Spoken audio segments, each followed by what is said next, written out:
What's going on, guys, and welcome back to another episode of Career Mode. This is episode number 126, and we start today's episode off by seeing our Europa League group. We have got Stromgrad ZIF, I'm not going to try and pronounce that name again, Braga, and also BSC Young Boys. So pretty routine group for us, really, pretty easy for us, to be honest, and that's why we rested a lot of players coming to our first game here in the Europa League against the Norwegian side. I think the Norwegian.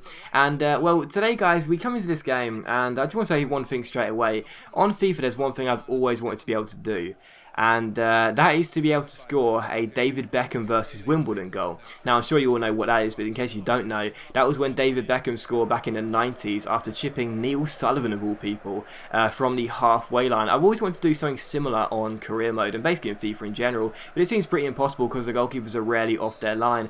But from kickoff, I try it every now and then, and I tried it here with Connor Wickham, and it almost found the back of the net. The goalkeeper tipped the ball over the bar, and I almost managed to perform it straight from kickoff. But from the corner, it's crossed in by John Joe Anderson. Wickham goes for the header, and he puts the ball into the back of the net. So 1 minute and 5 seconds in game time, and Connor Wickham has scored one of the easiest goals ever, and that was just hilarious. Like, I probably won't try it again and try and score from those corners afterwards, because that would probably get criticised a lot that I'm exploiting the game engine. But I've always wanted to do like a chip goal from range. You know, that Beckham goal versus Wimbledon was a classic example. Of course, other examples such as Xabi Alonso versus Newcastle wasn't like a chip goal, but it was still a goal from range.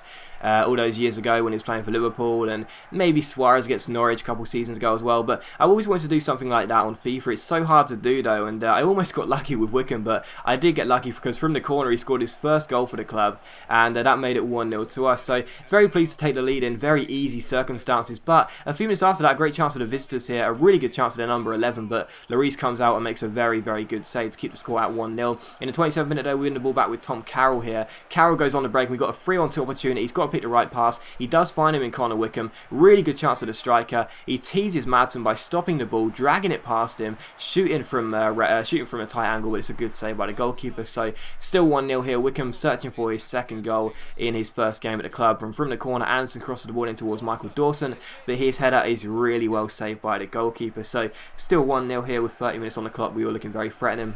And the 43rd minute, another good chance for us. John Joe Anderson plays a great ball over the top towards Koulibaly, gets past Horn, takes strike, but it's a really good save by the goalkeeper. So he was desperate to make sure he wouldn't concede any more easy goals, and he was making some good saves in this game. So still 1-0. In the 48th minute, a good chance for the opponents. A great ball through, caught out Leal Gutierrez, and Dawson came back trying to make the challenge, but instead we had to rely on a great save by Lloris to keep the score at 1-0. So the Norwegian side were playing quite well. You know, I thought this would be an easy game for us, but they were playing very well, and as things stood, probably deserved a point. And in injury time, their last chance would fall here as they went on the break. We got caught out of the back here. We didn't have men back. A great slide challenge wasn't enough for us because eventually Boateng crosses the ball in towards Johansson here. And a bit of a scramble and a breakdown of communication between Dawson and Lloris saw the ball fall to the opposition striker. He put the ball in the back of the net, but thankfully for us, we were bailed out because the referee deemed this push on Michael Dawson as a foul. And the referee ruled out the goal, and the game would finish 1-0. So to me, we got very lucky in that game because I really did underestimate the opponents, and you know, we didn't even deserve the win really on the grand scheme of things. The opposition played really well, probably deserved a point, and for us, you know, a bit of a mix-up between, you know, me obviously controlling them, Dawson and Lloris there at the back, you know, obviously resulted in a goal which was ruled out, and you have to say it was very debatable. You know, if I'm sitting here with my neutral cap on, I would have probably said that deserved to be a goal because there was minimal contact in a.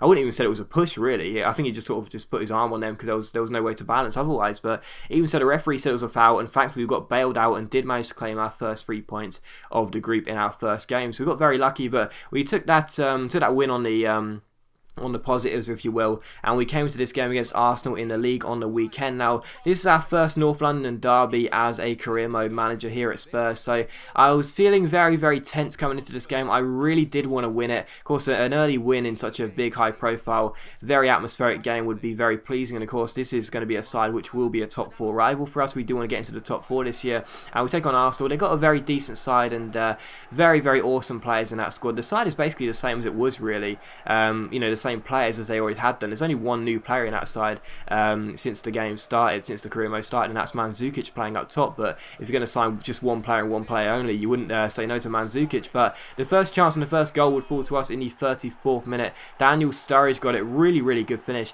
He has, whenever you press the X for the default celebration, he does a show respect celebration. I don't like that. I like it to be any other celebration than that, because there's no need for him to show respect unless, of course, he's playing against Liverpool, Chelsea or Bolton or Man City. But even so, it was 1-0 here. Sturridge got the goal, and in the 50th minute, a great chance for Arsenal to hit back. It was Mandzukic who went for the header, but he could only put the ball wide. So still 1-0 with 50 minutes on the clock, but Arsenal almost scoring there. We had a free kick in the 69th minute, lol 69. Brian Carrasco is standing over it and he takes it, and it's a really, really good effort, but it just goes wide of the post. So unlucky. I just can't seem to score free kicks unless it's with Seb Larsson. Very unlucky with that one though, and the score is still 1-0, so that's okay. But Carrasco almost scoring a lovely free kick goal there, so still 1-0 for us here. In the 76th minute, though, a good chance here for us as we go on the break. Lamela finds Daniel Sturridge, the goal scorer. He's got the pace to beat Thomas Vermaelen. Keeps on going, keeps on going, keeps on going, keeps on going, keeps on going. His chip is cleared off the line, though. Really good piece of defending by Kieran Gibbs, I think it was. Yes, it was. Gibbs at the far post, clears the chip off the line with a diving header. Brilliant piece of defending, and it's still 1-0. And from the corner, it's crossed in, but the header is well saved by Szczesny. So still 1-0 as things stood, and that was how the game finished. So very, very pleased to get our win in the first North London derby for us of the season, and of course the series for us.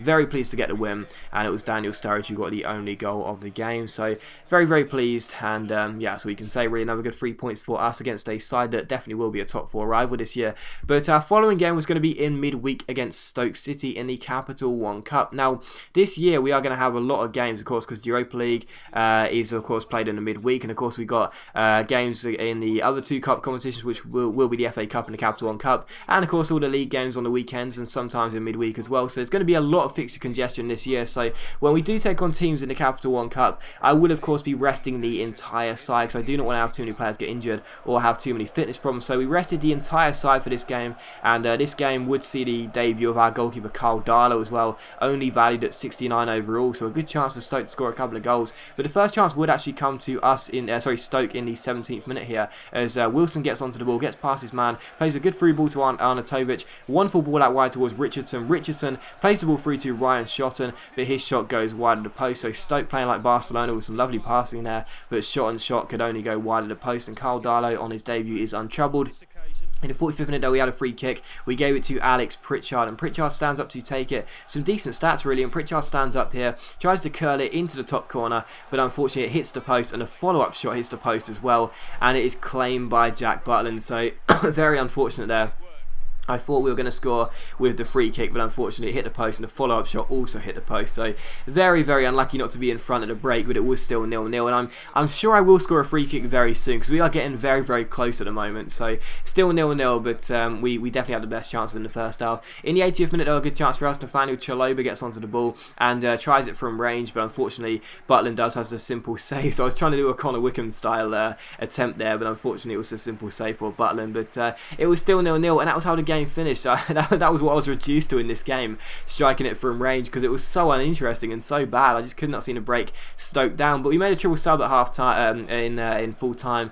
Ezekiel Fries and Christian Ceballos and another player came off the bench as well. And the first chance would come in the 96th minute. Danny Welbeck got onto the ball and struck it from range, but it went harmlessly wide, and that was how the game was, really. It was so poor. All the shots were coming from range. I just couldn't seem to get past Stoke and couldn't break their defence down. And in the 107th minute, a great chance for Stoke to score here as Richardson gets on the ball and rolls it through to Arnautovic. Really, really good chance here. He drills it across the face of goal, and Leao Gutierrez almost scoring his second own goal of the season already there. Thankfully, just about manages to divert the ball over the crossbar, and it is still 0-0. And from the corner, it is crossed in by the American Breck Shea, who eventually delivers the ball into the centre, but it is cleared away by Ezekiel Friars towards Connor Wickham. Wickham beats his man, rolls it through to Pritchard, who we got a great chance on the break, but all of the players are knackered. They ain't got enough pace, and as Connor Wickham pokes the ball through to Pritchard, they can barely kick the ball. The ball has basically been lost in the middle of the park in this game, because they just don't have the pace. Eventually the ball comes to Danny Welbeck, but his shot goes harmlessly wide, and it is still 0-0.